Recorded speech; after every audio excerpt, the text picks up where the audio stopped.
Welcome to Oliveboard and welcome here everyone.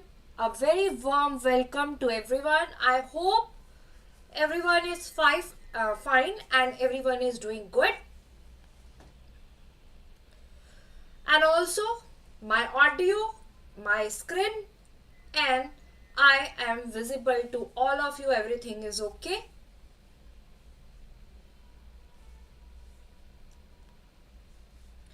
So today is the day of module B.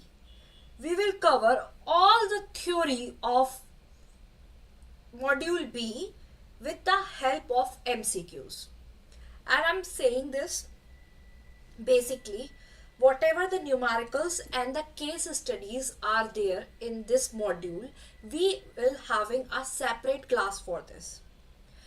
Then in that class we only focused on case studies and the numericals. In today's theory we will cover maximum theory related to the module B with the help of MCQs. And yes, we will see near about 100 questions today, 100 plus questions today, and you can think that these 100 questions will help you in your exams, and so many concepts are cleared with the help of these questions. So I think now we are ready to start our class today's session. So without any delay, let's get start our today's class.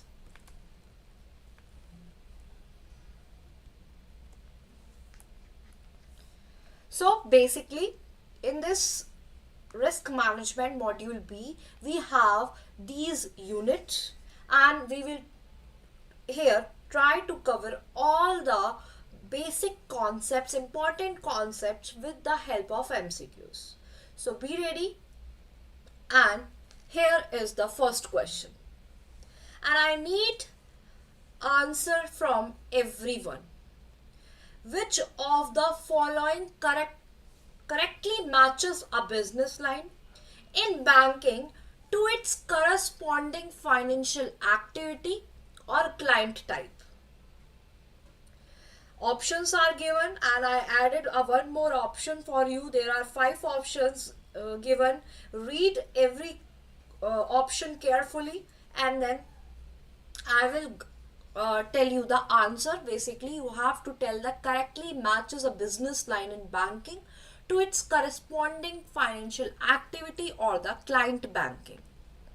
So basically given statements are here, you have to choose the correct statement.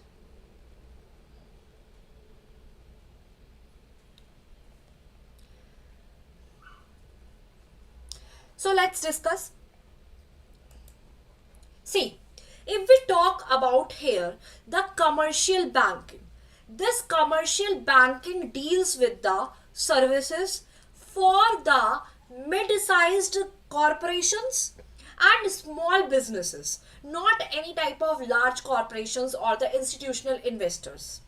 But if we talk about the corporate finances, this is typically deals with the services like mergers, acquisitions and capital raising for large companies, and trading deals with the buying and selling of securities and the commodities, not the consumer loans. And investment banking focuses on the corporate financial services such as underwriting, mergers, acquisitions, not providing here the consumer banking services. But we talk about the retail banking, it typically focuses on consumer financial services such as saving accounts or saving accounts, mortgages and the personal loans. So here the correct answer is option C. It is primarily engages in providing the services like savings accounts and the mortgages to everyday consumers. So the correct answer is here option C. Understood?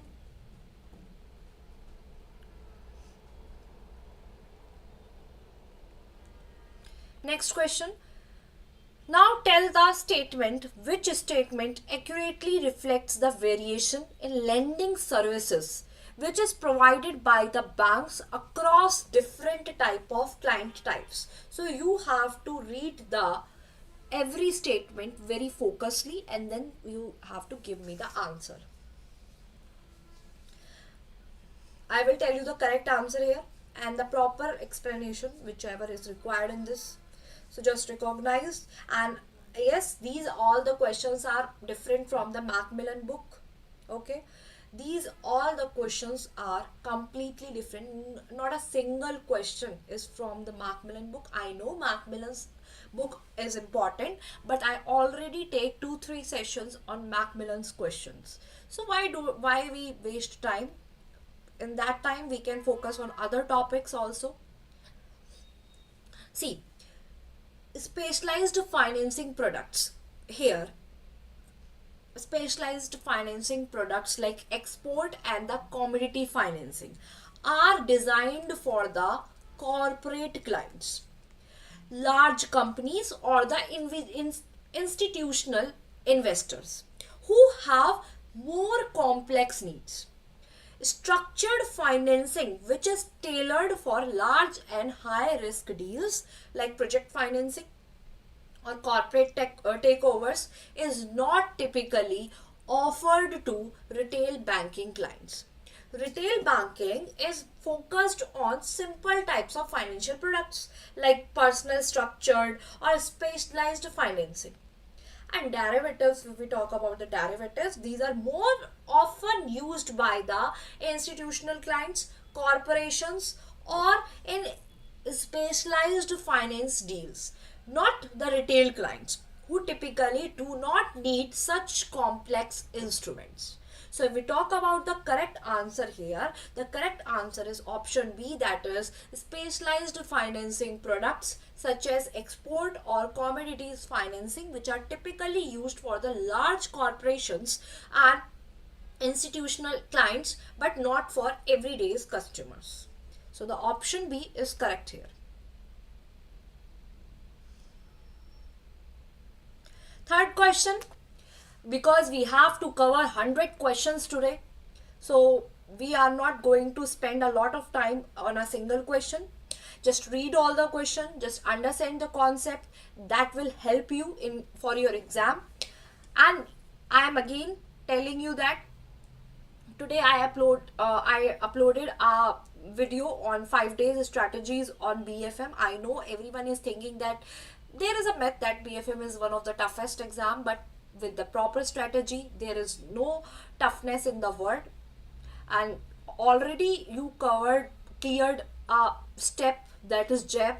So don't worry, just have faith in yourself, believe yourself that nothing is hard in front of you. Okay, and I'm also again telling you that students, bankers, that there is a separate class for theory and for numericals. So in today's sessions, in the module wise sessions, we will focus on theory, and on numerical session we will only cover numericals. Okay, and when the final marathon will be there, we only focus on the theory part. Okay, no MCQs, no numericals. So, which of the following correctly distinguishes between the types of lending products which is offered by banks to different client sectors? If we talk about here, the bill purchasing and bill discounting. Bill purchasing and bill discounting, which are typically used in the corporate sector to facilitate the short-term financing and also allowing businesses to convert the account receivables into immediate cash. These are not typically used by the retail clients. If we talk about the demand loans, they are usually more flexible with repayment which is based on the borrower's ability to repay, and they are more common in the corporate sector.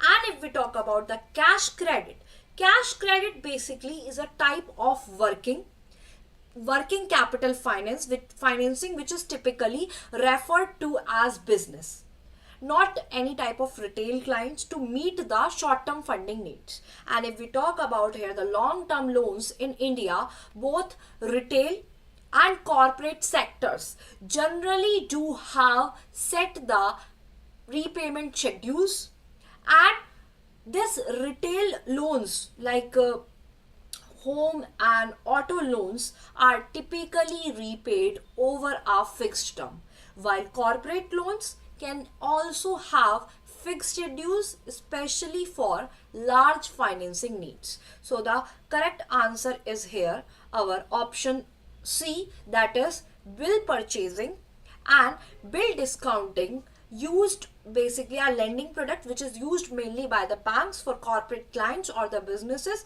not retail clients, to manage the short-term financing needs. So this option is correct. Understood? Now let you tell me that what is the answer of this question. Which of the following statement is here correctly describes the nature of off-sheet balance sheet transactions? An off-sheet balance sheet transaction and the types of products dealt with by the banks.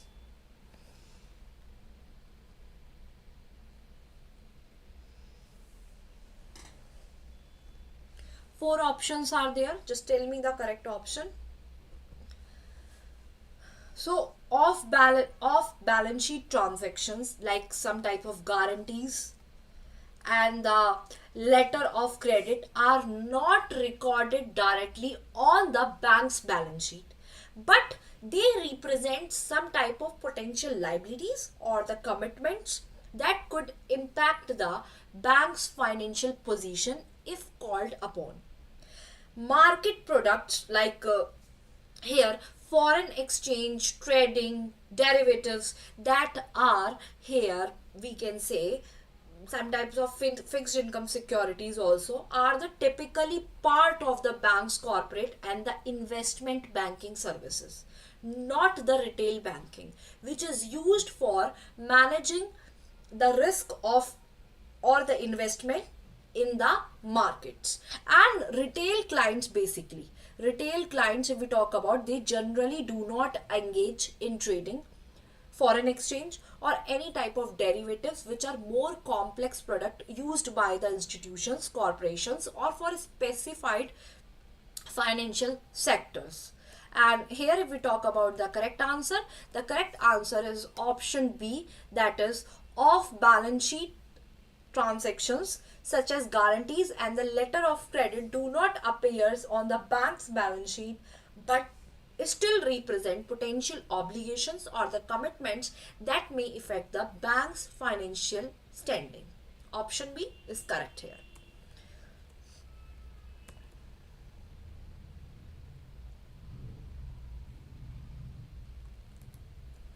Next question, which of the following statement best describe the management of operational risk in banks?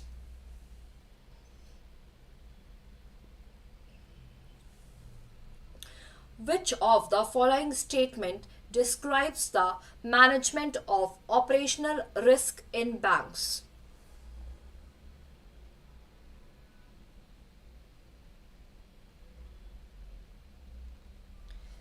If you like this session, kindly give the like and subscribe to this channel. It's a request. You can like if you genuinely like the session. Okay, so operational risk, we know that it arises from the internal factors such as some kind of human errors, system failures, or some type of procedural breakdowns which can significantly impact a bank finances and their reputation. So managing these types of operational risk effectively involves the training staff to recognize and mitigate such type of losses, particularly when engaging in new activities or when procedures change. External factors are also there, like market changes are typically classified as market risk, not the operational risk. operational risk can have significant consequences, so it cannot be considered minor. It is typically mitigated only by the insurance, and technology is the part of the solution, but human factors like training are critical here. So if we talk about the correct option of this question, the key to manage the operational risk is having staff with specialized training to identify and prevent the problem that could arise during routine operations or when engaging in new activities. So this option is okay, correct for managing the operational risk in the banks. Understood?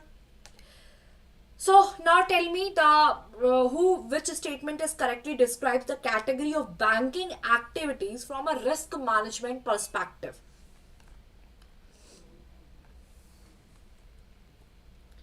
Just tell me the answer of this question. Try to focus on the options and try to give the answer, because these questions are a little bit different. Basically, I try to make statement questions, and yes, I made myself these questions. Pure original, pure organic questions are there, and these questions are made on the basis of topics of the reliable source. So you can give the answer. Which of the following is here correct statement which describes the category of banking activity? If we talk about the banking book, this banking book is focuses on some type of traditional banking activities. Traditional banking activities such as lending and deposits, which are directly recorded on the balance sheet. These types of activities are relatively stable. Long-term risk management is there. And also if we talk about this trading portfolio, this trading portfolio involves the activities trading, active trading, and also the investments in securities with a focus of managing the market risk such as price fluctuations and the liquidity. And this off-balance sheet exposures involves activities like guarantees and letter of credits, which represent potential future liabilities but do not appear on the balance sheet directly. And if we talk about this banking book, it is not focused on the market risk from the securities and trading that would fall under the trading portfolio. So the correct option is here option C. This is the correctly described. Option C is the correct answer here. Understood? Now, which of the following is not a core activity within the corporate finance subgroup?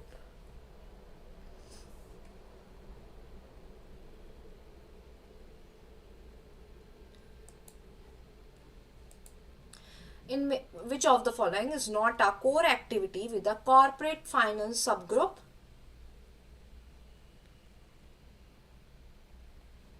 Okay, so answer, let's see.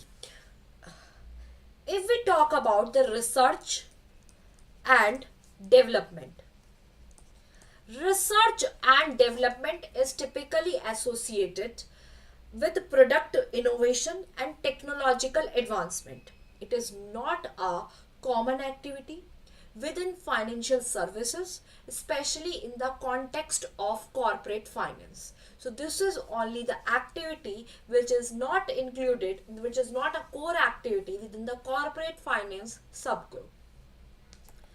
In a context of trading and sales, what does proprietary positions refer to? What does the proprietary positions refer to? 4 options are given: position taken on the behalf of clients, position taken with the firm's own capital, position held by the individual traders, position related to the firm's treasury operations. And also try to give the answer in the comment section. Maybe at least you will try and try to focus on giving the answer, and also you can score yourself.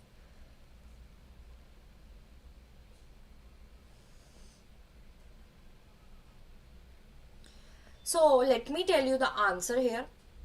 If we talk about the proprietary positions, it refers to the trades or the investments which is made using the firm's own capital rather than on behalf of clients. This allows the firm to take on risk and potentially generate some type of higher risk, higher returns. So the correct answer is this position which is taken by with the firm owns capital. This is the correct answer here. Understood? Now, which of the following service is not offered under retail banking?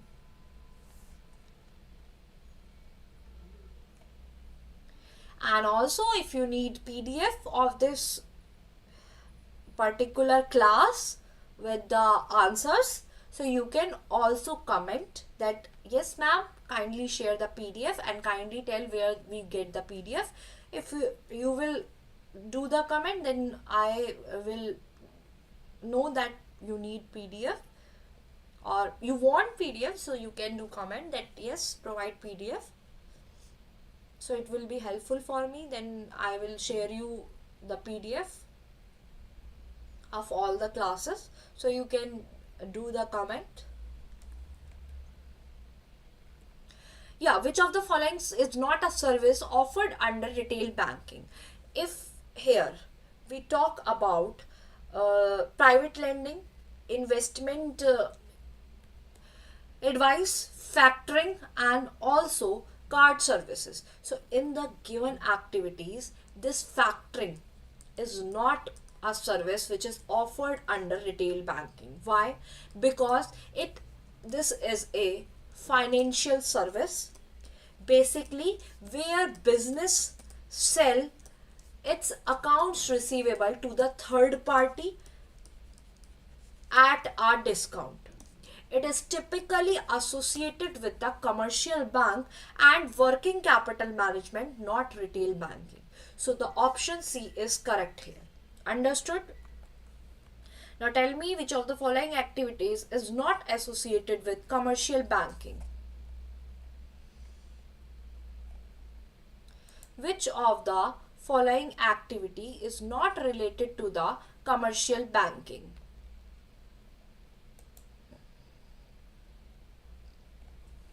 Options are given: project finance, trade finance, equity underwriting, guarantees. So if we talk about this equity underwriting, this involves issuing and selling some new shares to the company, and this is more closely related to the investment banking and also corporate finance rather than commercial banking. So here this option is correct, that is equity underwriting. Based on the information provided, which business line would likely be involved in a large scale infrastructure project?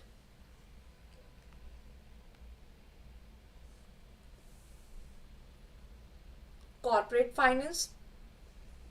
Here are the options: trading and sales, then retail banking, commercial banks, commercial banking.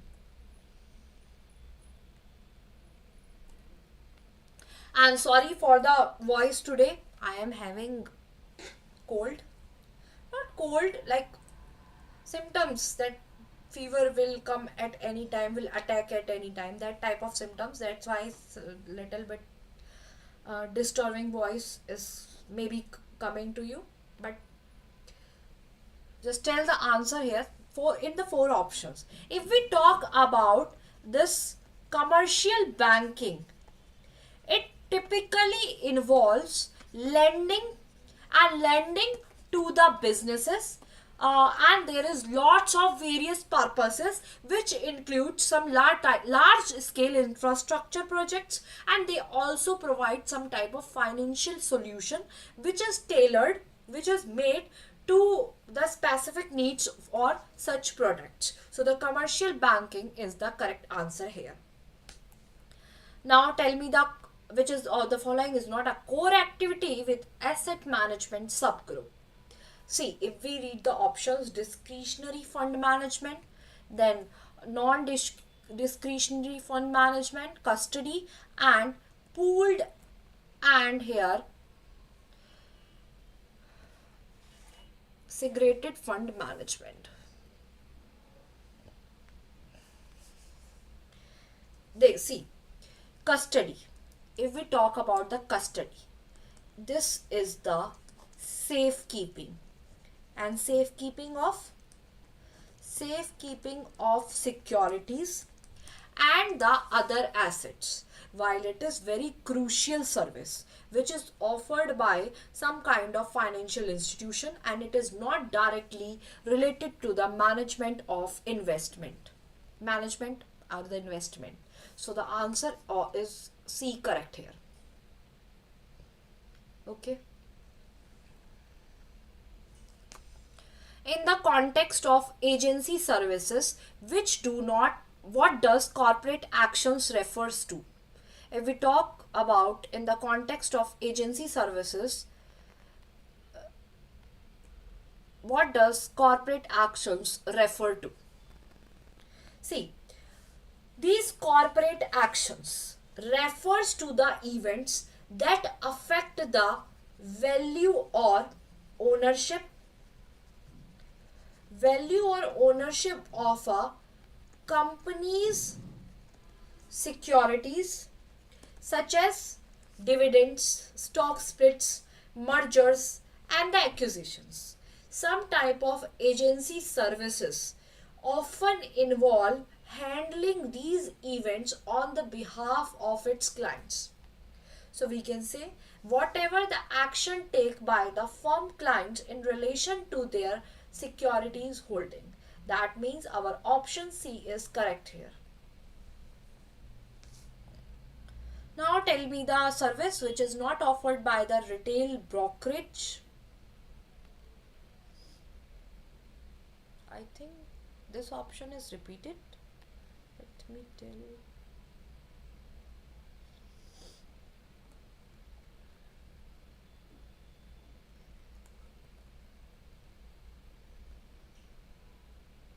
Okay, do this one. These are repeated again. Okay, which of the following statement accurately describes the characteristics of assets and the liabilities in the banking book? Which of the statement accurately describes the characteristics of assets and the liabilities in the banking book? Just read all the statements and then try to give the answer.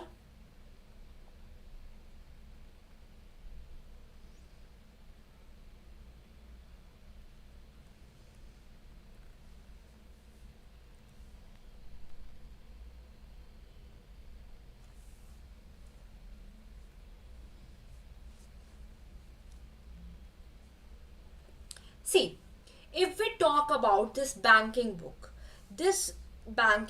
includes loans, deposits, and the borrowings that are typically held to maturity, and they also follow the accrual system of accounting.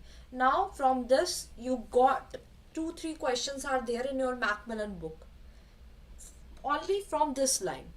So my basically strategy is to compile at least 2-3 concepts in a single question.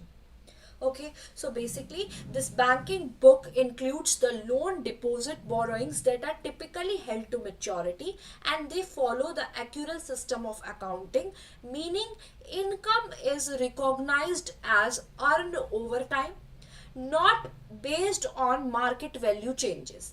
These assets and the liabilities are not subject and mark to market valuation.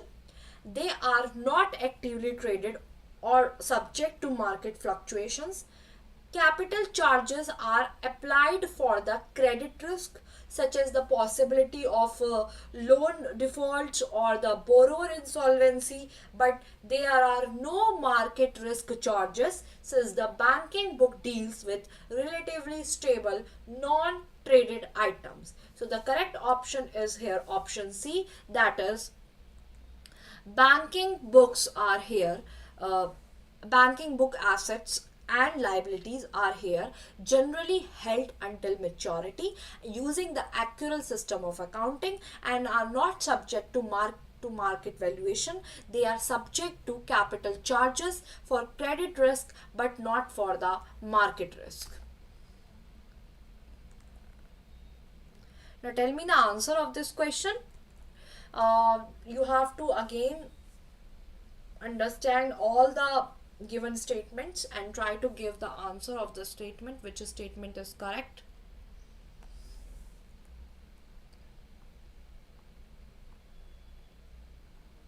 Just give me a minute. Okay, so 2-3 questions are related to your statement. Questions are there in the then some questions are direct base. So I categorize, like first you will see all the statement wise questions, then you will see some questions which are related to matching or the statement based question, then some questions are direct questions. Now let's understand this accrual accounting. This accrual accounting records the revenue when it is earned, and this method is not tied to the cash flows but focuses on recognizing the economic events when they occur. If we talk about the liquidity risk in the banking book arises from the mismatch between the maturities of assets and the liabilities, and this risk is not directly tied up to the accrual accounting method, and we can say this is a stem from how bank manages the timing of cash flows, particularly when loans or deposits are matured at different types. This accounting accrual method does not depend on the cash receipt or payments. Instead, it recognizes the transaction when they happen, impacting the bank's financial record but not necessarily creating the liquidity mismatches. Okay. So the correct answer is, you can see, option D. Now, which of the following correctly distinguished? Kindly tell which option is correct according to you. You are thinking which option is correct.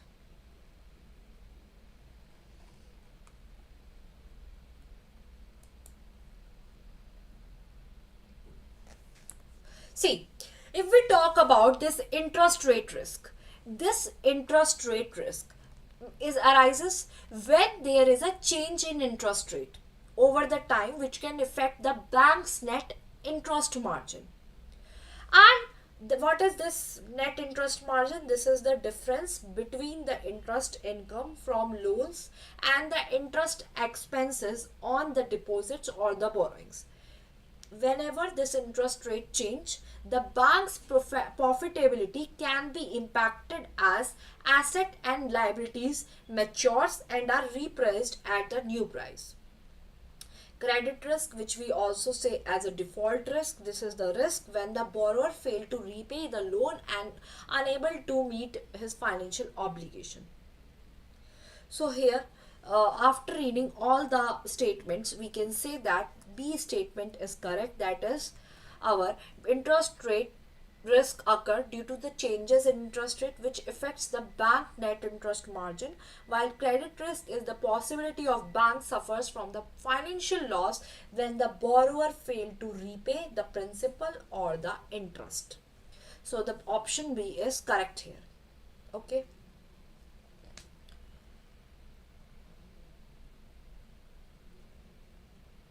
Now tell me about the banking, which risks are related to the banking book. If we talk about this banking book, this is consist of assets and the liabilities that are typically held until maturity, like loans, deposits, and the borrowings, and also follows the actuarial accounting. And this book is not exposed to market risk, which pertains to the fluctuations in the value of traded securities. And whatever the main risks are there in the banking book are the liquidity risk, and these risks is due to the mismatches in the maturity of assets and the liabilities, interest rate risk from the changes in the interest rate, credit risk from it is occurred by the defaulting of the borrowers, and the operational risk which is occurred due to the internal issues like system failures or human errors. So if we talk about the correct answer, I think option C is correct here. Do the next question.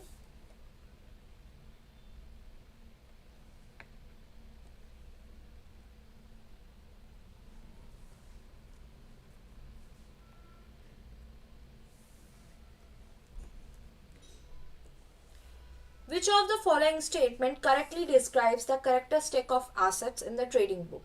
Trading book, we know that consists of assets like stock, bonds, foreign currencies, commodities, and the derivatives. And if we talk about here, the correct answer, you can see here, option B is correct. Why? Because these assets are subject to mark accounting, meaning their value is updated regularly based on the current market prices. Now let's first do this question. Which of the following is not the major risk in the banking book?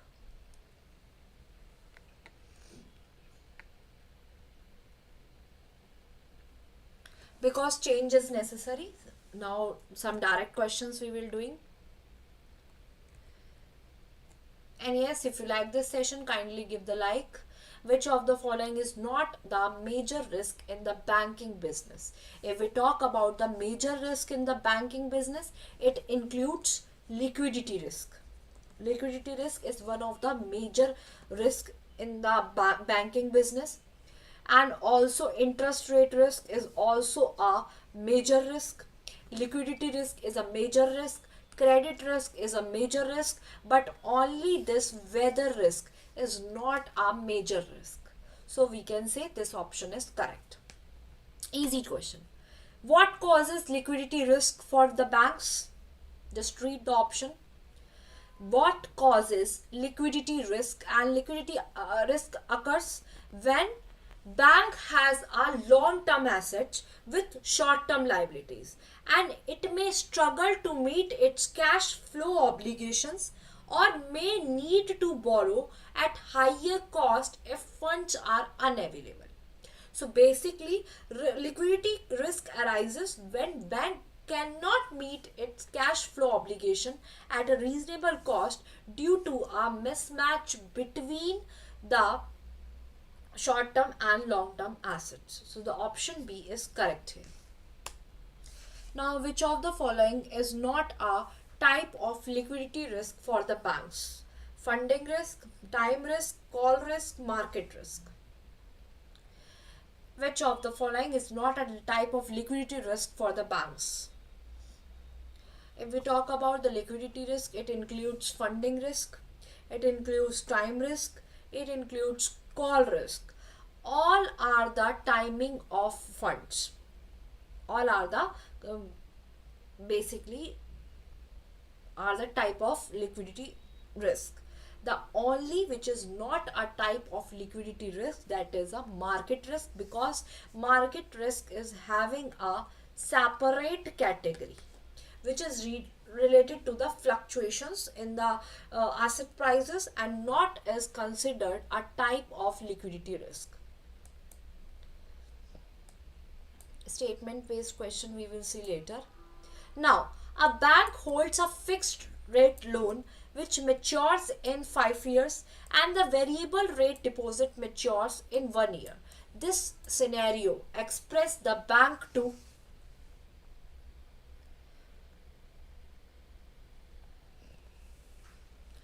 read the question carefully, try to understand what is question saying, then try to give the answer, or just focus that you know the answer or not. Basically, whatever the scenario is saying that the bank interest income from the fixed rate assets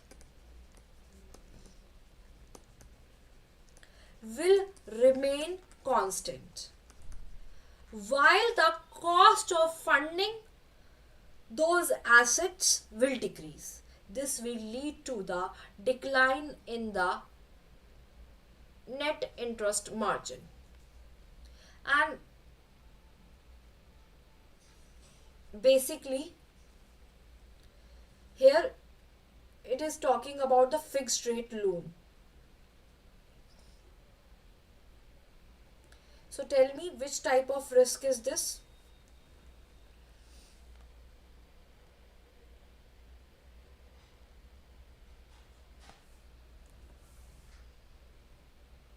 Mismatch condition is there in the interest rate sensitivity of the assets and the liabilities.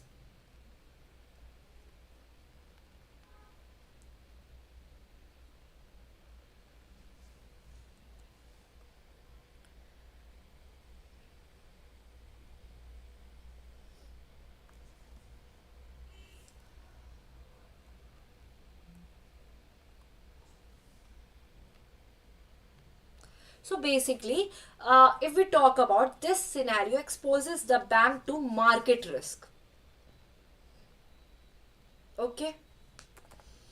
Now, to manage the interest rate risk, a bank may use to manage our interest rate risk. What bank have to manage? If we talk about this interest rate swap, this can be used for exchange fixed rate interest payments for some type of variable rate payments and vice versa, to adjust the interest rate sensitivity of the bank portfolio.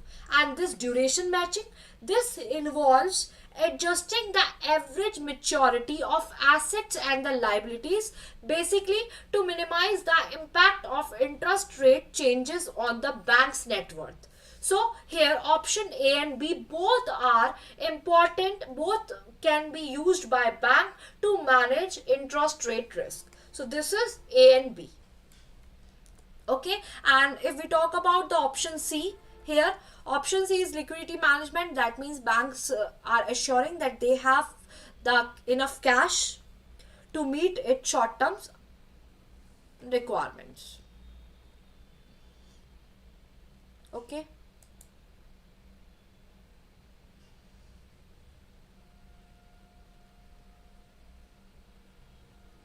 Now, a gap risk can be arises from, what is gap risk? Gap risk basically arises from the mismatch in the maturity of assets and liabilities, and also if there is the mismatch in the sensitivity of assets and liabilities. Again, both options are correct here,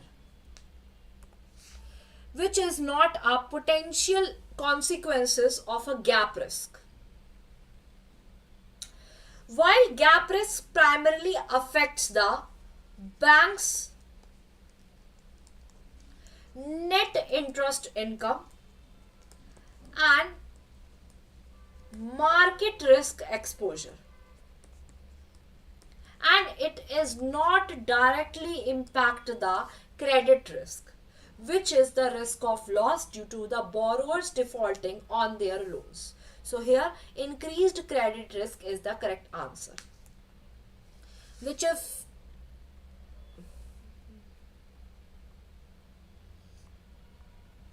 just wait.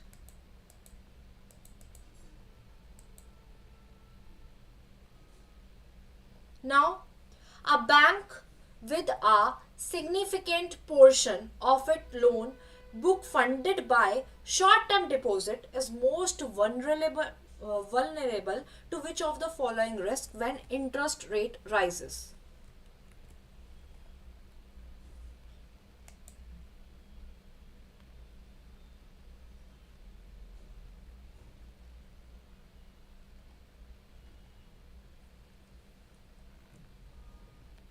A bank with a significant portion of its loan book funded by short term deposit is most vulnerable. So, if we talk about here the basis risk, basis risk is arises from the mismatch in the interest rate sensitivity of assets and the liabilities. And in this case, the bank assets are less sensitive to the interest rate changes than its liabilities. And also, when interest rate rise, the cost of funding will decrease more rapidly than the interest income from loans, which leads to the decline in the net interest margin. And this scenario highlights the bank exposures to the basis risk. So this is option D is correct here. Now, a bank has a significant portion of assets and liabilities which is priced based on different maturity benchmarks. Which of the following scenario would most likely lead to a decrease in the bank's net interest income?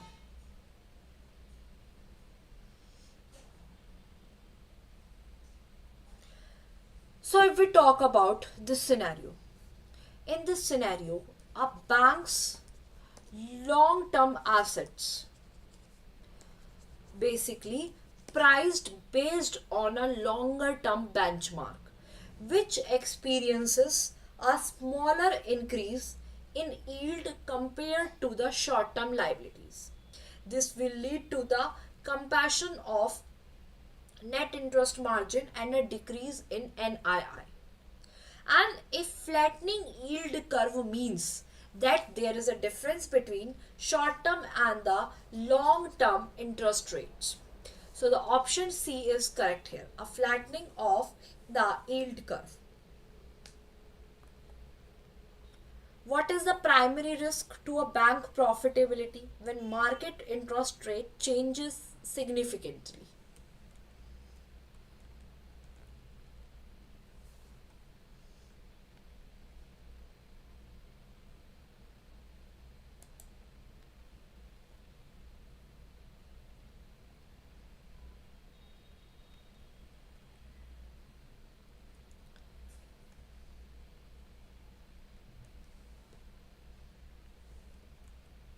Okay.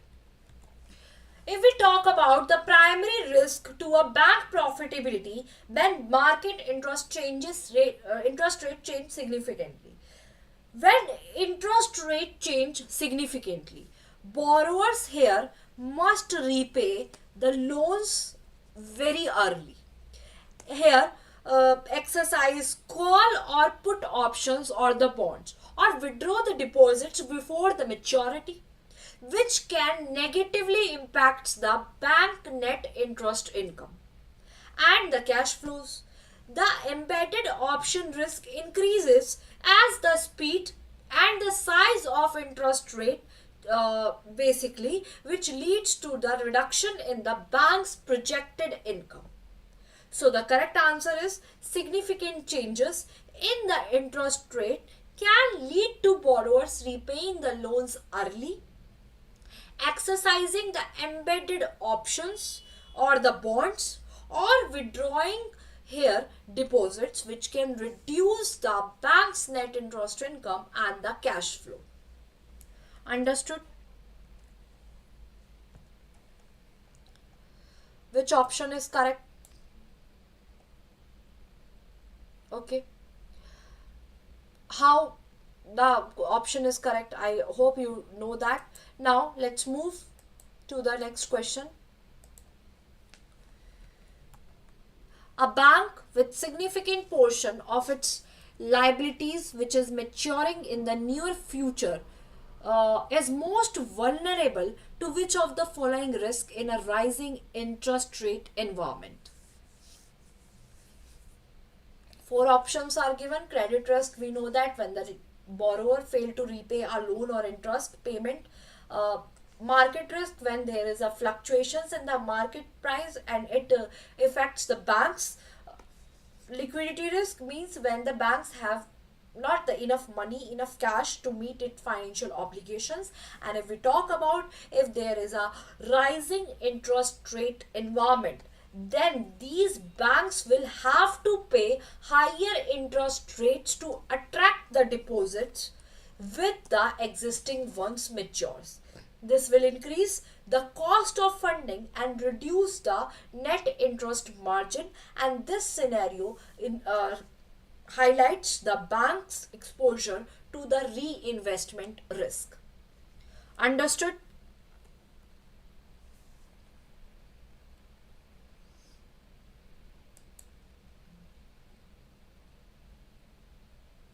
Now, a bank with a significant asset liability mismatch, where assets mature later than liabilities. It is most vulnerable to which of the following risk in a rising interest rate environment? I think when there is a rising interest rate environment, a bank cost of funding liabilities will increase more rapidly than the interest income from its assets, because this will lead to a decline in the net interest margin and the exposure to the bank to market risk. Especially, the answer is here market risk. Okay.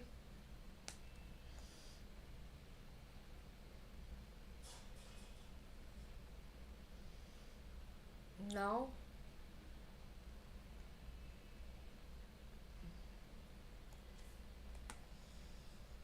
tell me the correct option for this question. Which of the following is not typically included in the definition of operational risk by the Basel Committee on Banking Supervision?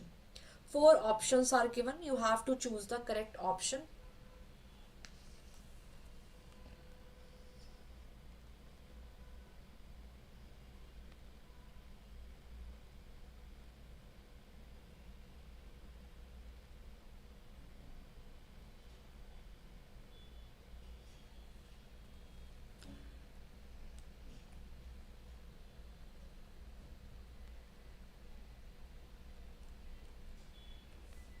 Okay. So, if we talk about this BCBS, it defines the operational risk as the risk of loss due to there are some issues which are related to the internal processes, peoples, systems, or the external events. If we talk about this reputation risk, this is related to the operational risk. Okay, but it is not included in the BCBS formal definition of operational risk. Fraud risk, communication risk, legal risk, and other related risks are included as the part of operational risk. So, the reputation risk, which refers to the risk of damage to the bank's public image, is the correct answer, and it is not included in the definition of operational risk by the Basel Committee on Banking Supervision. A bank failed to implement robust internal control and the risk management practices. Which option is correct? Operational risk, as we know that market risk is occurred due to the market fluctuations. Credit risk is occurred when the loan borrower or the default borrower is unable to pay the loans. And liquidity risk, when their bank is not having the enough cash. Operational risk is it is arises from the failures of internal processes, peoples, and the systems. Okay, so this option is correct here. Which of the following best describes the strategic risk for the banks? What is the strategic risk for the banks?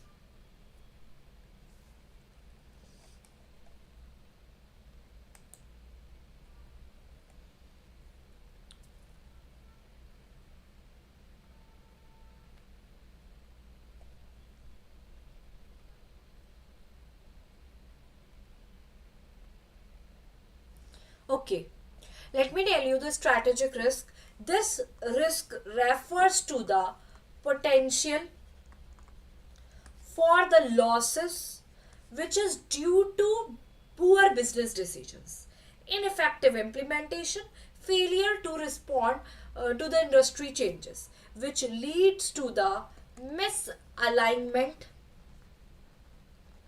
or also any type of changes between the bank's objective and the strategies it uses to achieve them. This is completely different from the reputational or operational risk. And here the correct option is strategic risk is caused by the poor business decisions, bad implementation of strategies, or failure to adapt to these industry changes, which creates the gap between the bank goals and its execution. So option B is the correct answer here. Next question. Which of the following quantitative indicators can be used to evaluate interest rate risk in the bank loans and the deposit portfolio? See, here the answer is correct is sensitivity analysis. Why? This is the analysis which is used to evaluate the interest rate risk by examining how changes in the interest rate impacts the value or returns of a bank loan and the deposit portfolio. This analysis basically helps in assessing the potential changes in the interest income and the bank's overall financial positions. So the option B is correct here, that is sensitivity analysis. What kind of returns can be expected from zero risk investments? Zero risk investment, typically it provides lower returns because they carry to the risk, making them less attractive compared to high risk market investment that offer the potential for greater returns. So the correct answer, lower return compared to the other market investments. Understood?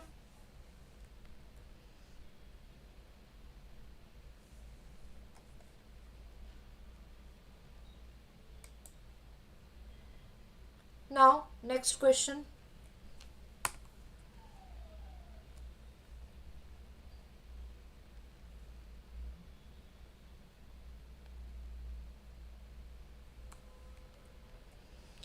Which of the following statement accurately describes enterprise-wide risk management here? Read carefully.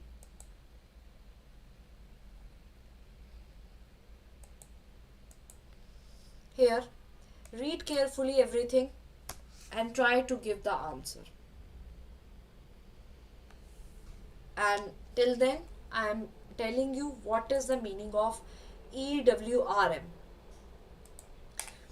EWRM, it involves identifying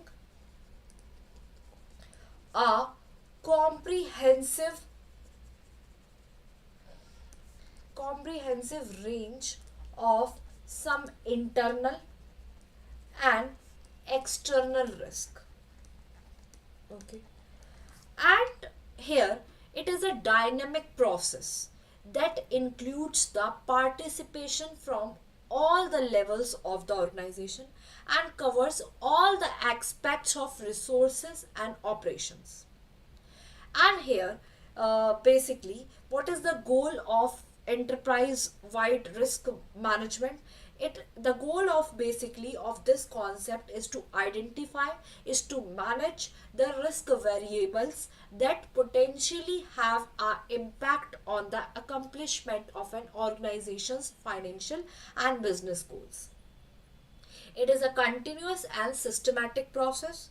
It aims as the identification of all internal and external risk and it is dynamic process that engages here members of all organizational levels and addresses every area of the organization's resources and the operations.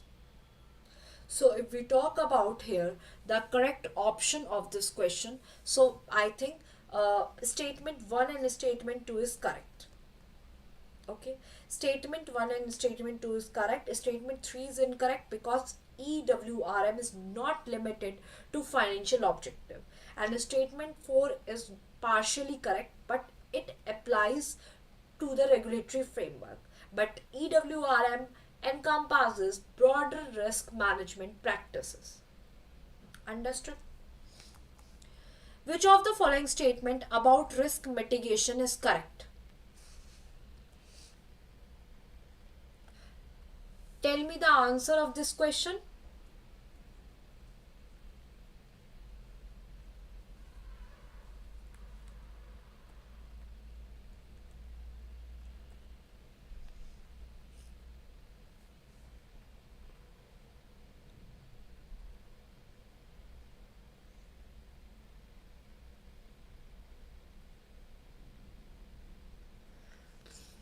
Tell me the answer. Till then, I am drinking water. So kindly give me few seconds to drink the water, because then we will continue.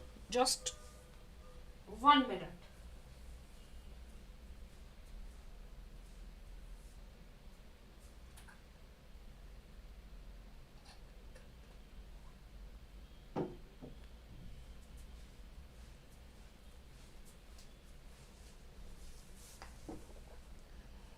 Okay.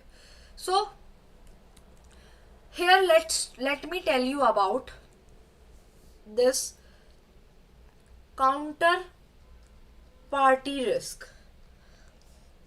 This is the possibility when one party to a financial transaction may not meet its obligation. Markets have established exchanges, which includes the stock exchanges, commodity exchanges, and futures and the option exchanges in response to counterparty risk. These exchanges are serves as the central counterparties. Okay. This counterparty risk is greatly minimized when traders or banks utilizes an exchange as a counterparty, since all the exchange markets sure that all communities are met. All the commitments are met. So we can say risk mitigation, about the risk mitigation, which option is correct? D option is correct. Risk mitigation is the process basically in which the techniques, the strategies are followed to mitigate, to reduce the risk. Okay. Now, what are the possible components of the ERM framework internal environment? You have to rearrange these uh, options in the correct answer. I already told you about ERM. ERM framework is basically structured around the internal environment whose 8 components are there. So let me tell you about all the 8 components. First one is internal environment, then objective setting, third one is event identification,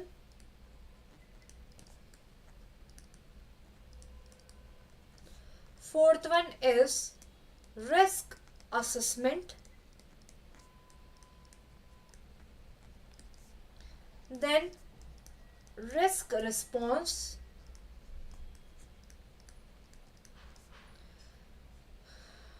then control activity, whatever the control activities, and seventh one is information and communication. Okay. and eighth one is monitoring.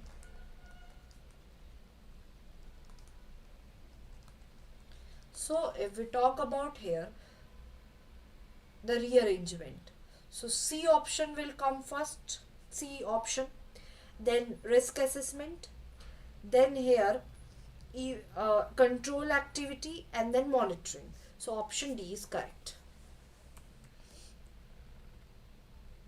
Option D is correct in this case. Okay. Now you know eight components are there, and the correct chronological order is internal environment, objective setting, event identification, risk assessment, risk response, control activities, information and communication, and then monitoring. Now let me tell the which is not a characteristic of banking book assets and the liabilities. Which is not a characteristic.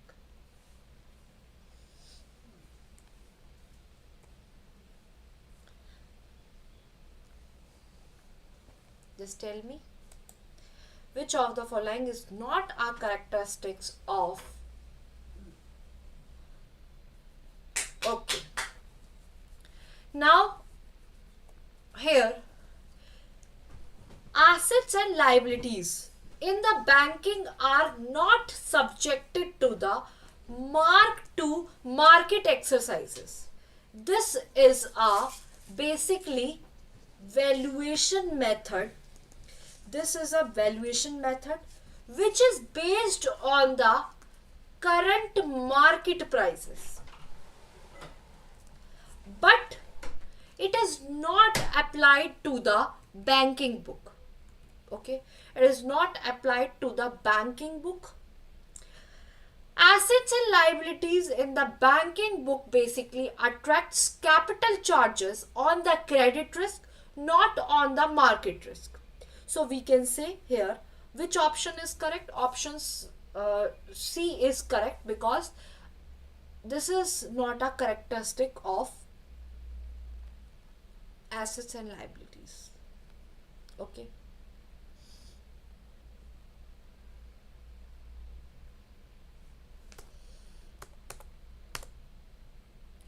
Now tell me which statement is completely defining this liquidity risk. We know liquidity risk is when the bank is in the danger and would not be able to satisfy its needs of cash. So you can tell when it occurs when banks basically uses the short-term liabilities to fund the long-term assets, exposing those liabilities to the refinancing or the rollover risk. So if we see which option is correct, second option is correct, because first A, C, D options are not related to the liquidity risk. Liquidity risk is the risk of being unable to secure the funds to meet the cash flow obligations at a reasonable cost. So the option B is correct here. Okay. Now which type of risk occurs when substantial fluctuations in the market interest rate cause early repayment of cash credit, term loans, or the exercise of call put options on bonds, which leads to the decrease in the bank's projected cash flow and the income? Just tell me the answer here. Which option is correct?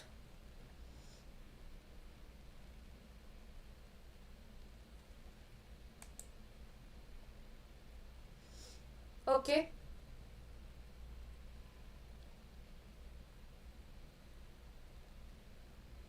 So let me tell you the correct option here. 4 options are given. Basically, this type of case is related to the embedded risk. What is embedded risk? This is the risk which is connected to the financial assets that have embedded options, such as bonds or the loans, and Those embedded options give the issuer or holder of the instrument the ability to do the things like prepay the instrument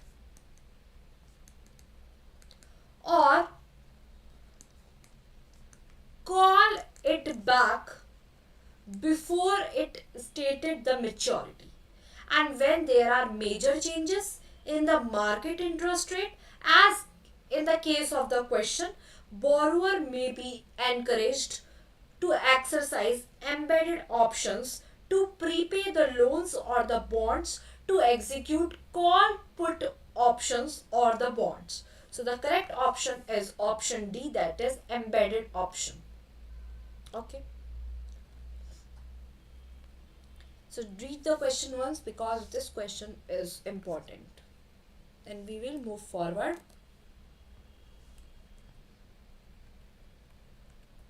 Okay. Now, till then, next question I am sharing with you. And with few minutes we will start again. I mean,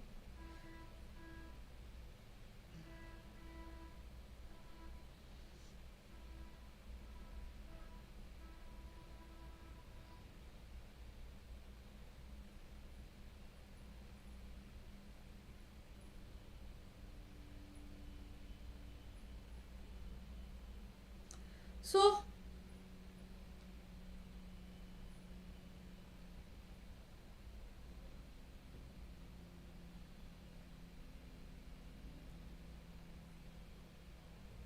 now let's solve this question. I think you already read this question. Okay.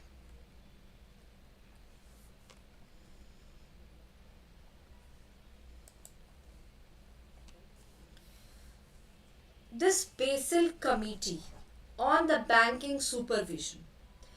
Operational risk is described as the risk of loss which is originating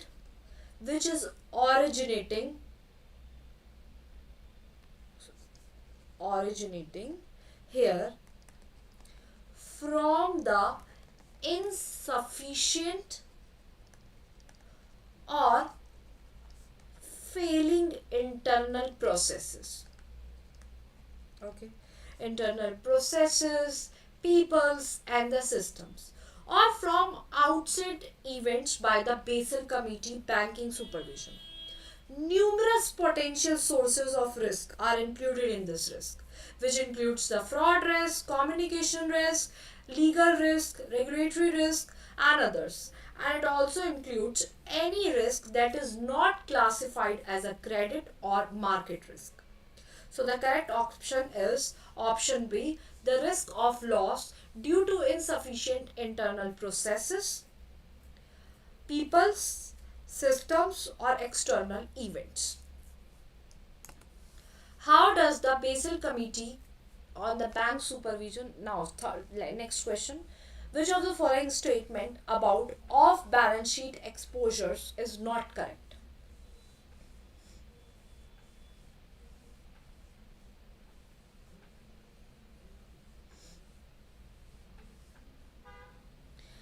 Off balance sheet exposures basically are dependent, which means they hang on some type of specific occurrences and could also result in the financial liabilities for the bank. And non-fund based exposures indicate some types of obligations without an immediate cash outflow and are also referred as credit facilities. The prices of the derivatives like swaps, futures, and the options, which are depend on the factors or the assets, so they are considered as off balance sheet exposures. So the correct answer is here. Off balance sheet exposures are dependent, which means they hang on some type of specific occurrences. Answer C is correct because this is only the option which is not included in the off balance sheet exposure. Now tell me the risk which is associated with the uncertainty regarding the interest rate at which the future cash flows may be reinvested.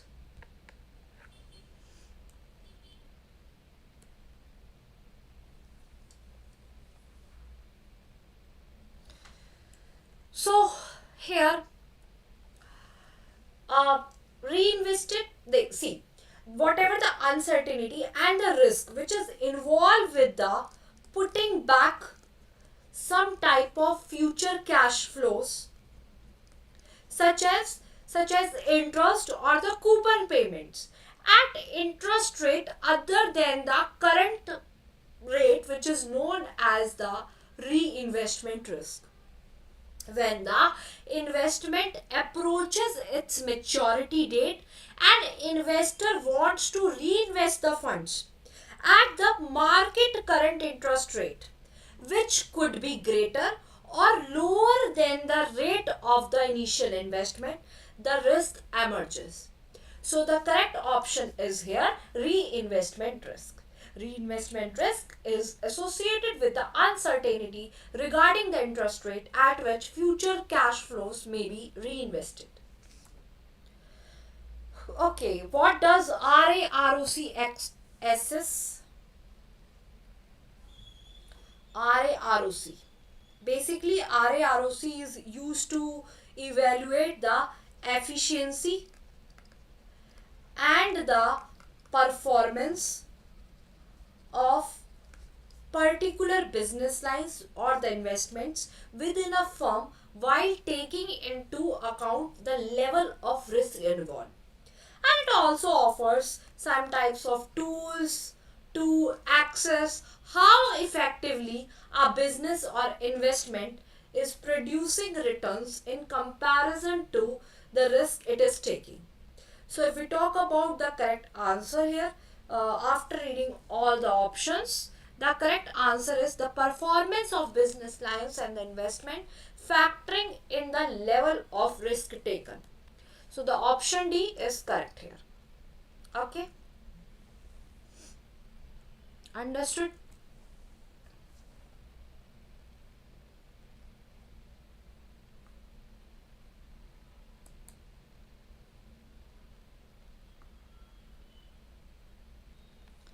Now,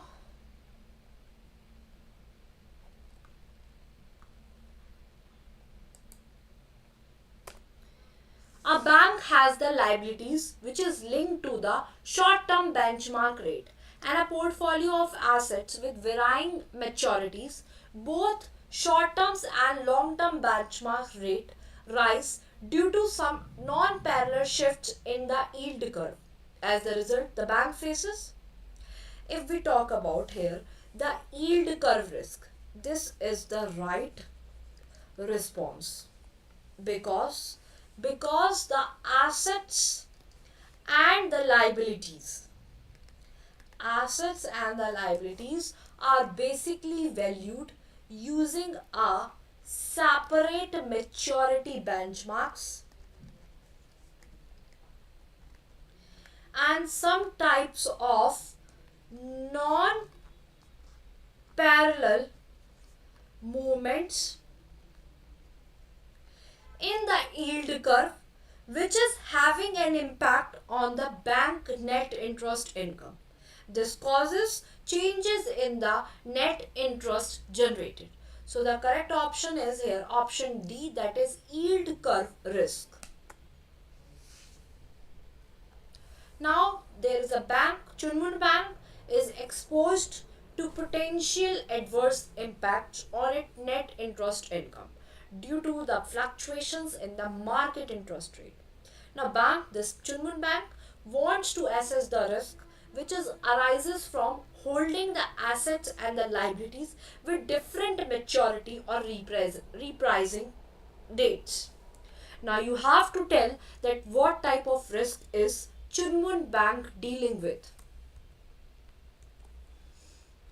The name of the bank is very good, Chunmun Bank. So you have to tell which problem is faced by Chunmun Bank. So after reading this scenario, you will see there is a risk which is arising from the holding assets and the liability with different maturity or repricing dates.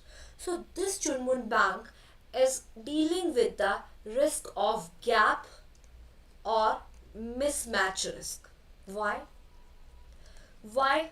The risk is basically arises from the holding assets and the liabilities with the different maturity or repricing dates, which creates the exposures to some types of unexpected changes in the level of market interest rate. This gap or mismatch risk is a type of interest rate risk. This risk is something uh, that banks must take into the account because it can create large changes in the interest income and the expenses that may not be exactly matched with the asset and the liability. Okay, and we can say Chunmun Bank is having the risk of gap and mismatch risk. Understood? Now, which subgroup within the trading and sales business line focuses on executing the trades for clients and offering the liquidity on the market?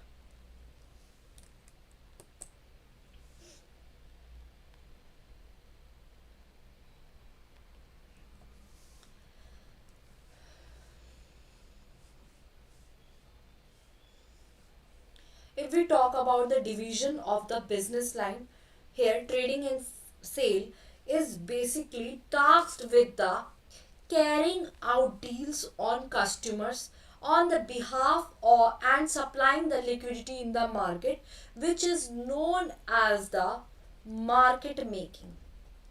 What is the market makers or business are basically these are the people in the financial industry who prepare to purchase and sell off some kind of financial instruments such as stocks, bonds, currencies, etc. at the prices that have been quoted. They are essential in preserving some type of market liquidity since they make sure there is always a buyer and a seller for the specific item. This makes market trading easy and effective. So the correct answer is here option A, that is market making. Now tell this question.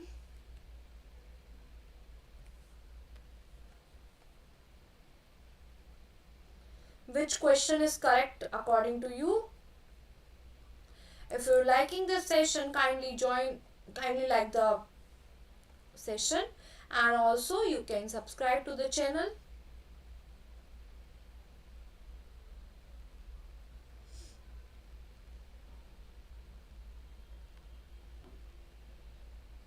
Just focus on the question, read all the options and then choose the correct answer.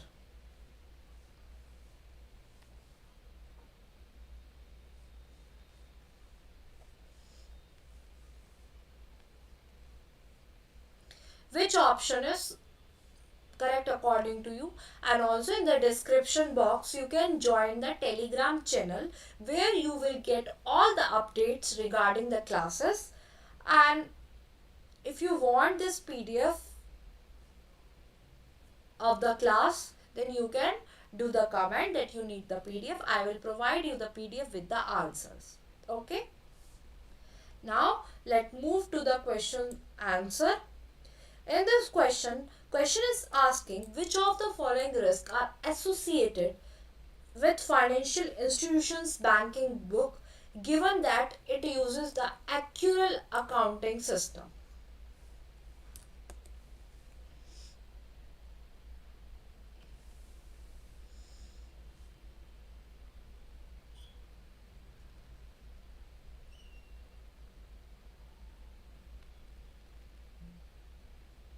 See, if we talk about the market risk is not associated with the financial institution, but if we talk about here the operational risk is the possibility of suffering a loss due to some inadequate or unsuccessful internal procedures and the mistakes which are made by the people or the machines.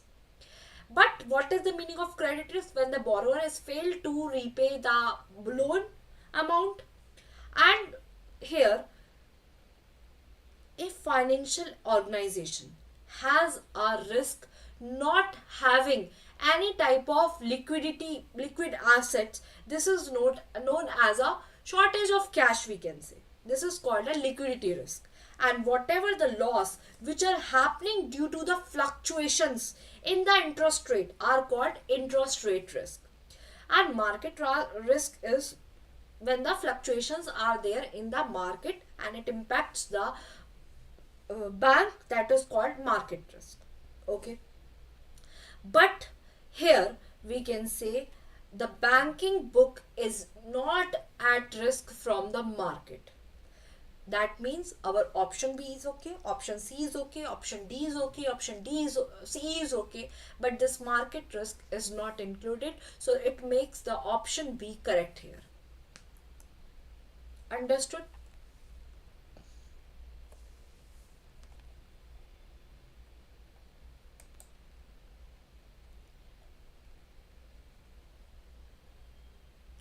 Next question.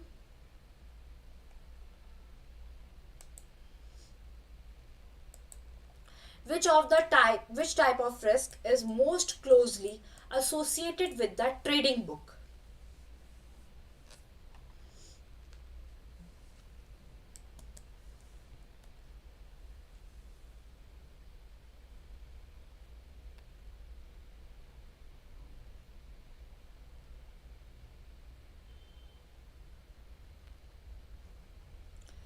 If we talk about here the answer, all the risks are associated with the trading risk.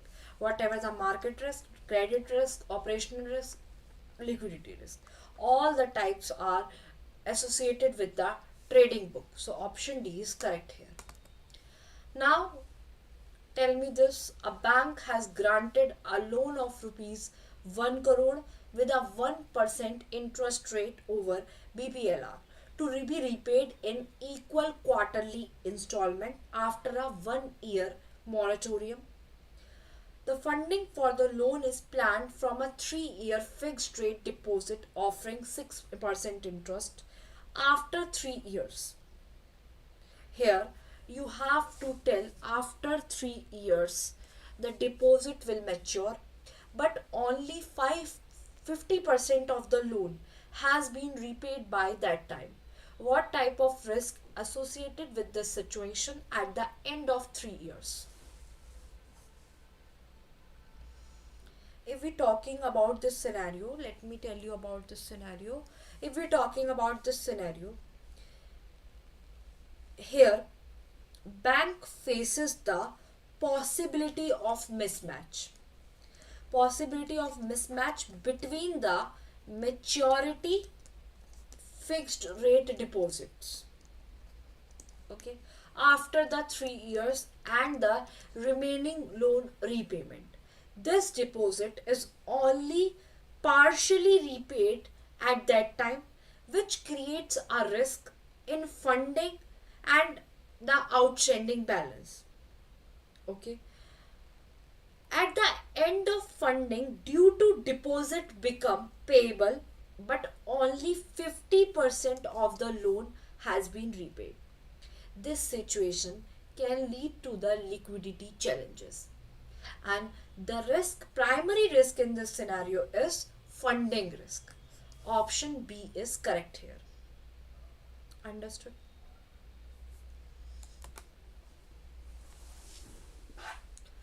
Reserve Bank has undertaken the detailed process of identifying the eligible credit rating agencies, okay, whose rating may be used by banks for assigning risk weights for the credit risk. Now you have to tell which of the following is not a domestic credit rating agency for the purpose of risk weighting their claims falling under corporate exposures for capital adequacy purpose. A very good question. Good one. Good one question.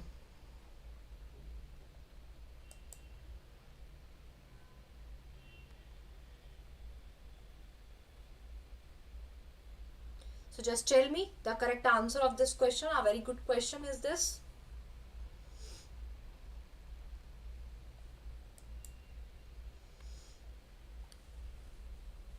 See, if we talk about the RBI has undertaken the detailed process of identifying the eligible credit rating agencies whose ratings may be used by assigning risk weights for the credit risk. But in accordance with the framework, RBI has decided uh, to use the ratings of the following domestic credit rating agencies. What are these agencies? I am telling you. First one are here CAIIB, that is Credit Analysis and Research Limited. Then CRISIL, ICRA, India Ratings and Research Private Limited, also Acute Rating and Research Limited, and Informix Valuation and Rating Private Limited. But some of the international credit rating agencies whose ratings are used by RBI are Fitch, Moody, and Standards and Poor, that is S&P. Okay, so the correct answer in this case is option C, that is Fitch. Understood?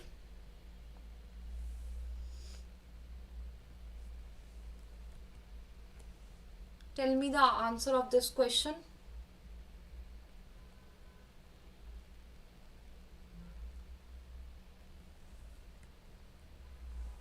Which of the following ratio is designed to ensure that bank has enough cash to cover its funding needs over 30-day stress period?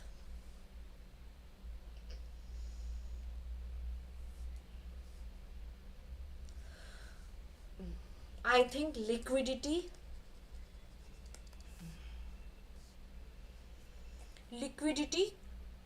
coverage ratio. Liquidity coverage ratio, which intends to provide enough cash to cover funding needs over a 30-day period of stress.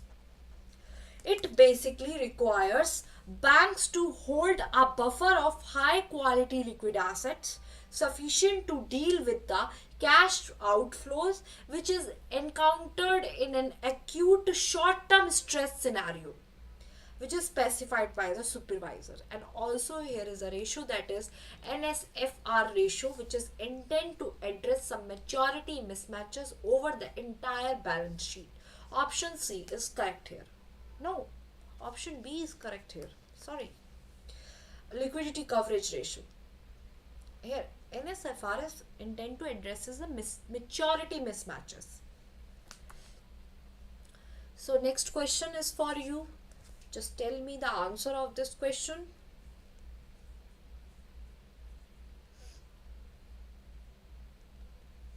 The enhanced Basel III framework revised and strengthened the three pillars which is established by the Basel II.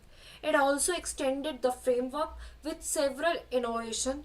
Which of the following is not the innovation brought in by Basel II framework?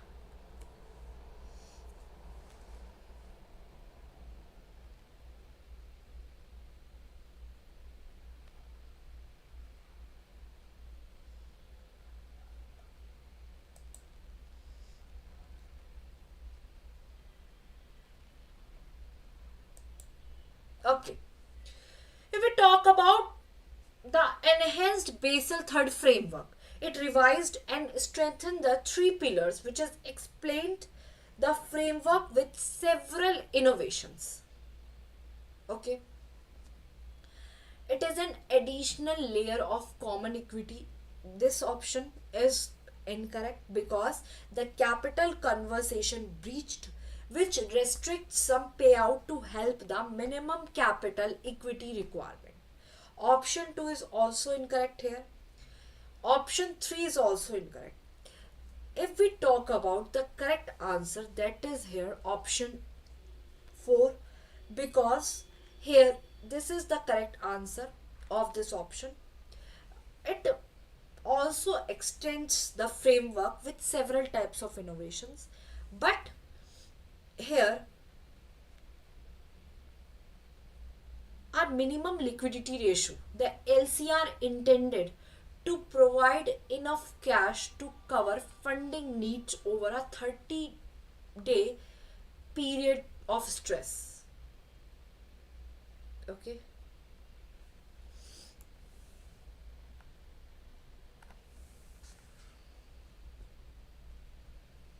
Linking of risk with capital in terms of the Basel first accord needed a revision. Basel second accord was introduced. Which of the following is not correct regarding the drawbacks of Basel 1 accord?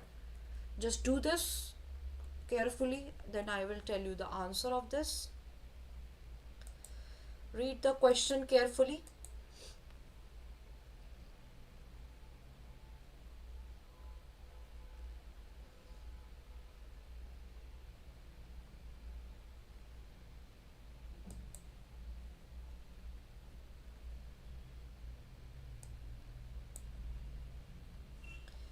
Okay.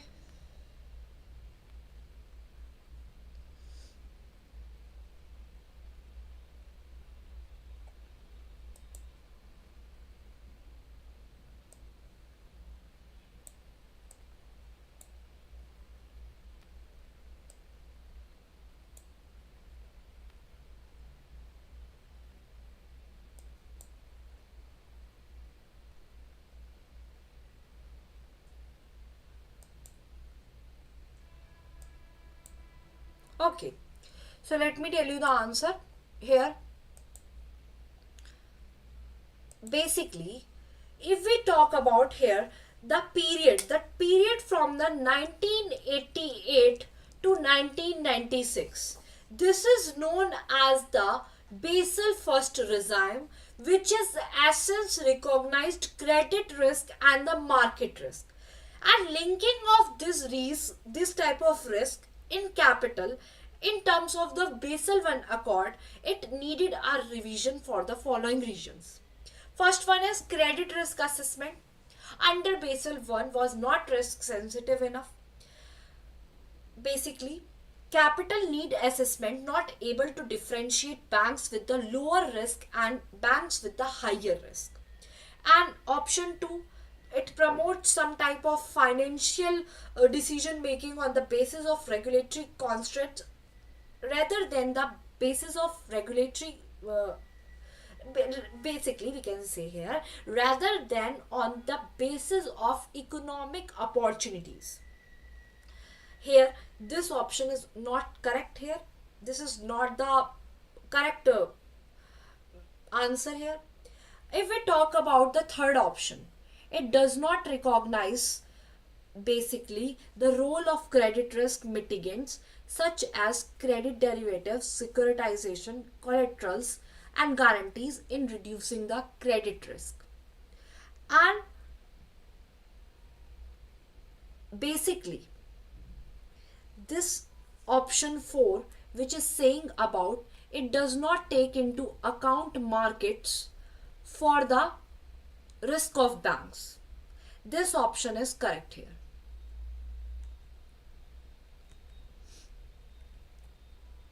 Okay.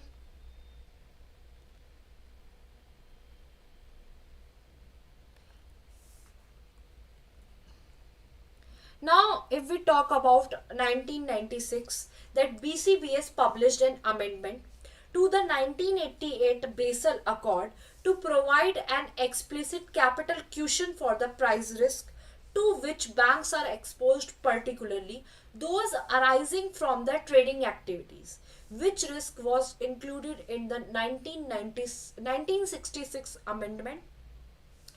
In the 1996 BCBS is here. Just correct this. In the 1996, BCBS published an amendment through the 1988 Basel Accord to provide any explicit capital cushion for the price risk which our banks are exposed, particularly those are arises from the trading activities. So here, only when there is the problem in the market risks, an important aspect of the market risk amendment was that banks were for the first time allowed to use some type of internal models. So correct answer is market risk. Now tell me the next question. Yeah. What are the trinities of risk management? Most important question we can say. What are the trinities of risk management?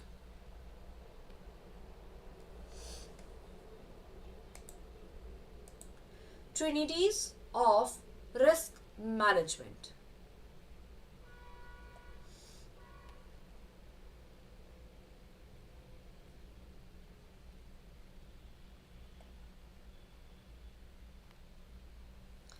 Let me tell you the answer of this question. Risk, capital and return can be called as trinities of risk management. The minimum capital required here for a business should be such that to able to meet the maximum loss that may be arises from the banking to avoid any type of bankruptcy. This risk, capital and return, that means our option B is correct here. This is correct answer here. Risk, return, capital. Why is real-time concern considered as an important aspect of integrated risk management?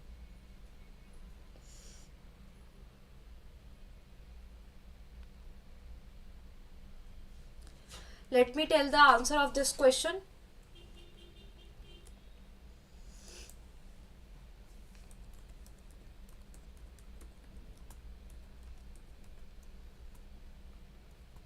And also the meaning of integrated risk management. What is the meaning of integrated risk management?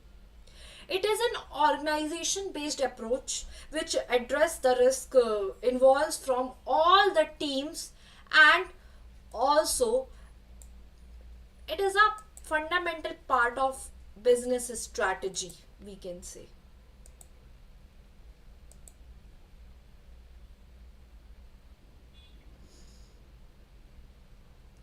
Basically, in the real time concern, immediate action is there to identify the risk to enhance the risk mitigating effects.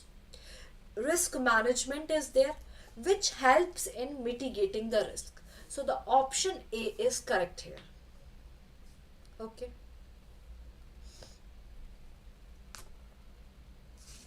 Which are the following assets are exposed to the market risk? Banks basically have a lot of activities and a lot of transactions that results in the market exposures. They are immune to these risks and face them too. All these transactions are reflected in the trading book, and these are like debt securities, equity, foreign exchange, commodities and the derivatives which is held for the trading. So all are the option exposed to the market risk. The steps to monitor and control the risk includes steps Risk monitoring and control calls for the implementation of risk and businesses policies simultaneously. Basically, in this, first one is policy guidelines limiting the roles and authority. Second is limit the structure and the approval process. Okay. Third one is systems and the procedures to unbundle products and the transactions to capture all the risk. Then guidelines are there on the portfolio size and mix. Then system for estimating the portfolio risk.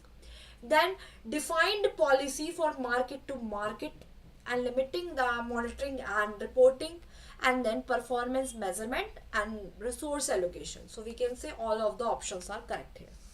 Managing credit risk also involve which of these processes?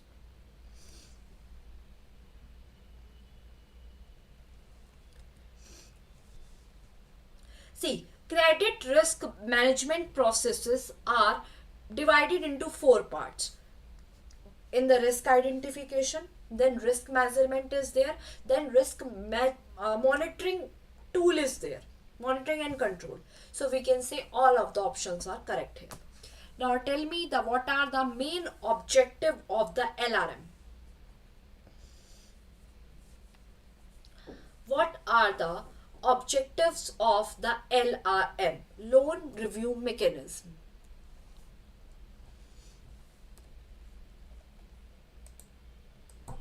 Then we will discuss our next question. Tell me about LRS.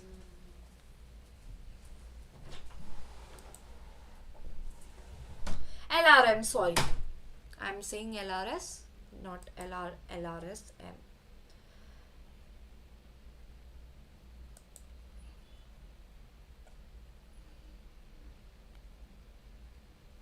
Okay.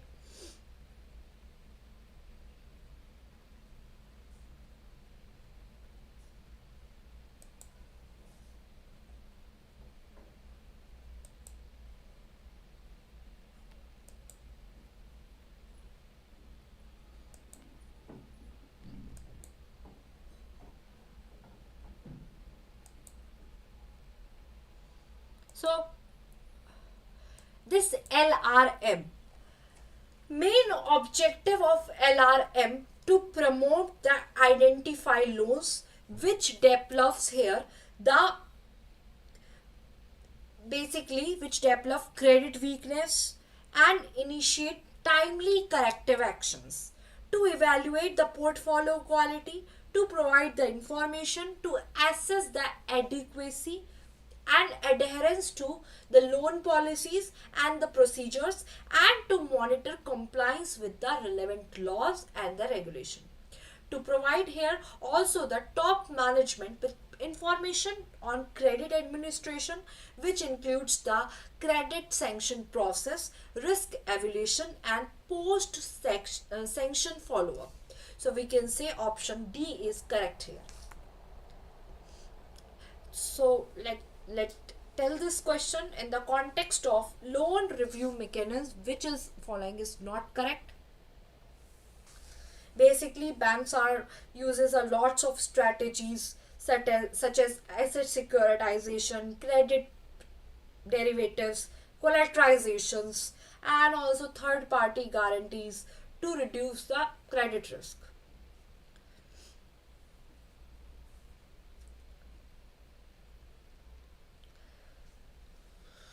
Basically, in this you can see first one, second one, third one. These are all the main objective of conducting the LRM. Only the fourth option is not included, because to providing the top management with information on credit administration and risk evaluation, this is not the objective of conducting the LRM.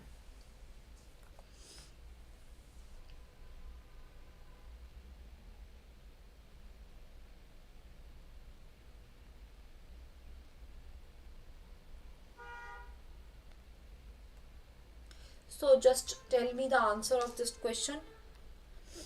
What are the credit risk mitigation strategies basically? We know that credit risk mitigation strategies are here. Means the strategies in which all the things are done to reduce the type of risk. Eliminate, we can say, all types of risk within the portfolio and achieve here the risk reductions at both transactions and the portfolio level. I think this option is, we can say, the correct answer here. Option C is correct here. I think this question we have done.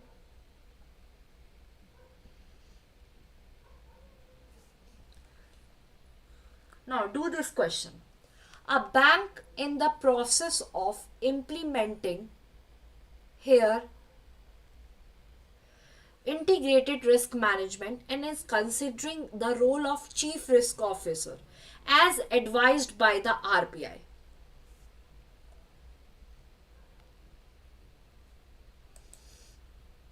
Now, the bank is unsure about the reporting structure for the CRO according to the RBI guidelines. Who should the chief risk officer report directly to?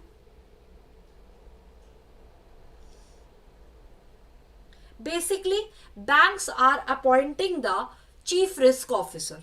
Bank should lay down a board approved policies which clearly defines the roles and responsibility of the CRO.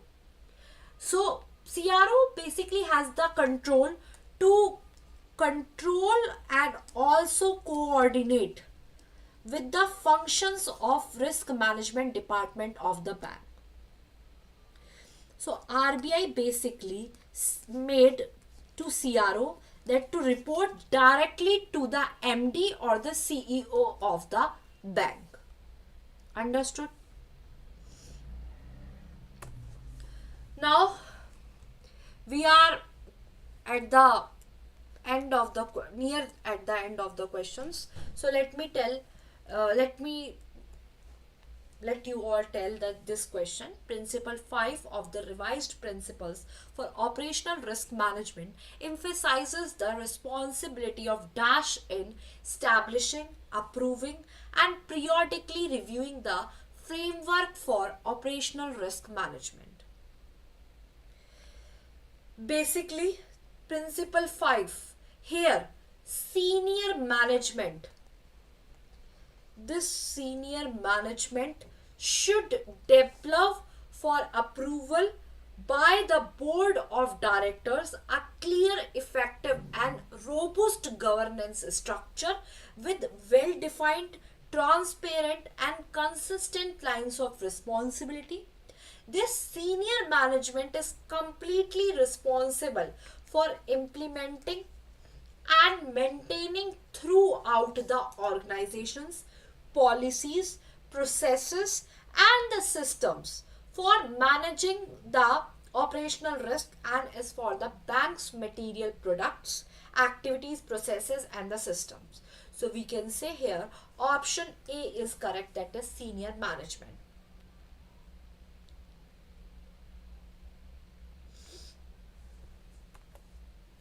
What is the maximum percentage of risk mitigation which is allowed under insurance for a bank using the AMA approach for the operational risk calculation?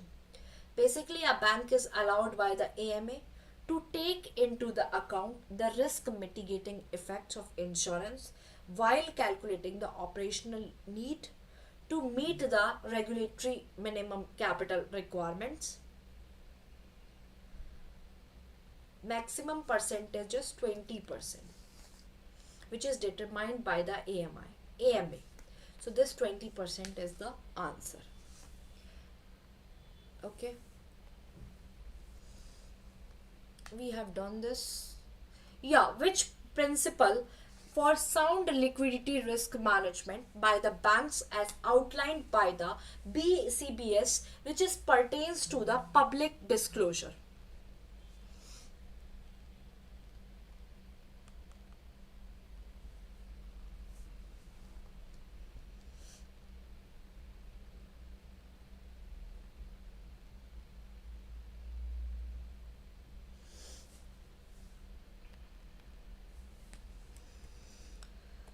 See, after the global financial crisis, the recognition for the need for banks to improve their liquidity risk management, the Basel Committee on Banking Supervision basically published here the principles for the sound liquidity risk management and supervision. This principle is related to the public disclosure. Which principle? Principle 13. It is related to the bank that publicly disclosure information on a regular basis that enables the market participants to make as informed judgment about the soundness of its liquidity risk management framework and liquidity positions. In the risk management organizational setup, who is responsible for evaluating the overall risk which is faced by the bank, including liquidity risk? Only the risk management committee is responsible, because it gives the report to the chief executive officer, chairman, MD, heads of credit, market and operational risk management committee, which is responsive for evaluating for the overall risk. Which of the following is not an external banking factor that may potentially lead to the liquidity risk problems in the banks? If we talk about the external banking factor that may be potentially lead to the liquidity risk problems, it is very sensitive and financial market depositors, non-economic factors, slow economic performances, external and internal economic shocks, decreases the depositors' trust. So here we can say option A is correct. This is not an external banking factor. Then yes, I already told you about this question. What is the purpose of bank maintaining a cushion of encumbered high liquidity liquid assets? What is the meaning of unencumbered? This is refers to those assets which are encumbered by any type of financial or the legal demands, which means they are not pledged as a collateral or constraint in any way. Option D we can say correct here. Why? Because you can read the option. This encumbered is deal with the option D, which is the purpose of banks for maintaining a cushion for unencumbered high quality liquid assets. The stress testing, why we need a stress testing? This is a risk management strategy. Stress testing is a risk management technique which involves evaluating the impact of extreme and adverse impact of a financial system, portfolio or institution. So basically stress testing is also needed in assessing the risk which is due to the abnormal movement of the market parameters.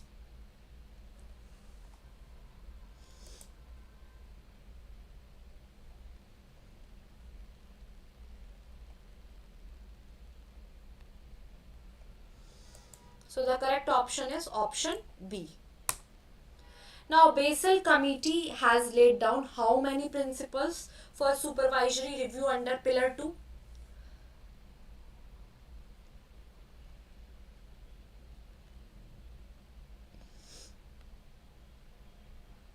Four key principles in regards of supervisory review with the under the Pillar 2 principal banks. Principle 1, banks should have a process for assessing their overall capital adequacy in relation to their risk profile.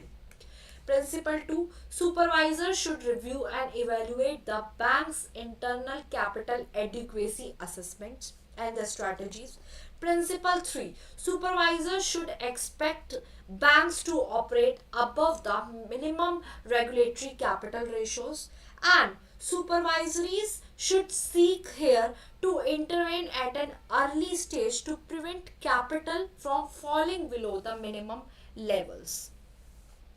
Now, yes, and ABC traders wish to take benefits under the EBR plan. Under the export bill rediscounting plan, pre-shipment credit may last for a maximum of, if we talk about the EBR program, pre-shipment credit may last up to 90 days. This indicates that the exporter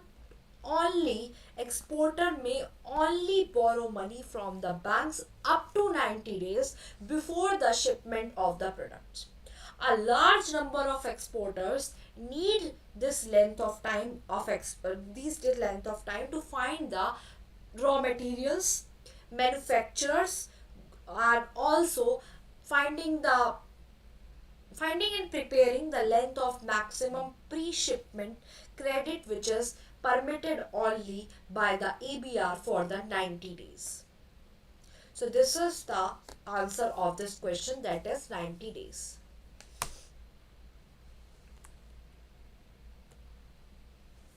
So this is all the questions we covered today in this class. I am hoping that you like this session, and this session will little bit help you in revising the concepts of module B. And yes, just revise this thing, and if you need PDF, just let me know. I will provide you the PDF. Thank you so much for watching this session, and thank you so much. We will meet again tomorrow with module C. We will cover lots of MCQs for module C. Thank you so much, everyone. Thank you, everyone. We will meet again tomorrow. Till then, take care, everyone, and have a good night all. Thank you so much. Thank you.